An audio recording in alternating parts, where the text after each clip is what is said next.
In der Spätbronzezeit, so zwischen 1300 und 1000 vor Christus, taucht ein merkwürdiges Phänomen in Mitteldeutschland auf, das Phänomen der Sichelhorte.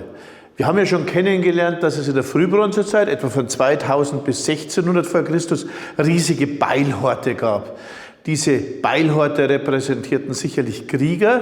Hier diese Sichelhorte repräsentieren sicher die Fruchtbarkeit des Landes, denn mit der Sichel konnte natürlich das Getreide hier geerntet werden. Gleichzeitig ist die Sichel an und für sich natürlich ein Symbol für den Mond, für den zu- und abnehmenden Mond. Und dieses Mondsymbol wird dadurch verstärkt, dass auf der Sichel an der Basis sogenannte Sichelmarken sind. Es handelt sich bei diesen Sichelmarken um kleine Erhebungen, strichartige Erhebungen, Rippen.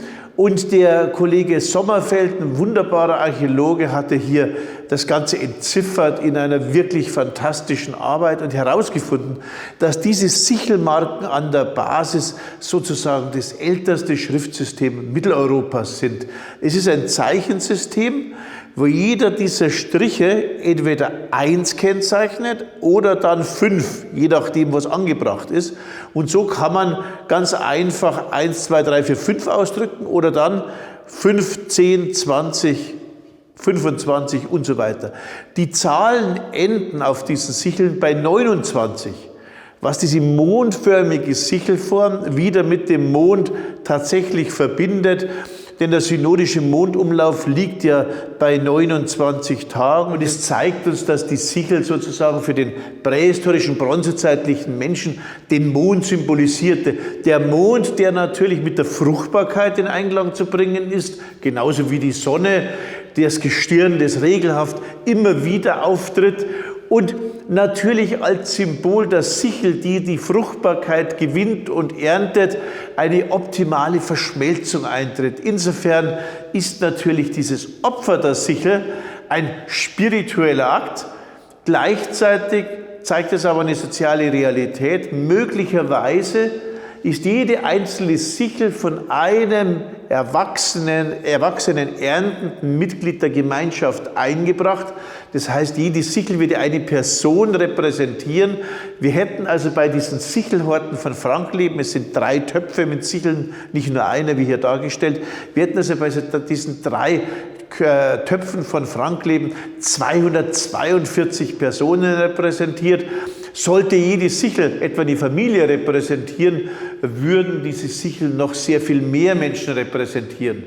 Das sollte uns insofern nicht wundern, als dass am Ende der Spätbronzezeit eine Bevölkerungsexplosion einsetzt, das Klima sehr günstig ist und die Teile des Landes genauso dicht besiedelt sind wie im Mittelalter. Wir haben also hier eine prosperierende Zeit, in der man es sich auch leisten konnte, den Göttern solche Mengen an riesigen Werten zu opfern.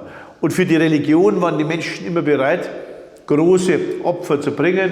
Ein solches Opfer haben wir hier vor uns. Dass es ein Opfer ist, ist zweifelsfrei, denn in der frühen Bronzezeit werden ja Beile geopfert und in der späten Bronzezeit Sicheln. Das sind Muster, die sich nicht mit Händlerhorten, wie früher gedacht oder Ähnlichem verbinden lassen. Nein, hier haben wir einen religiösen Akt prähistorischer Menschen, der aber ihre Lebensrealität als Gruppe zeigt. Und das, denke ich, ist unglaublich spannend.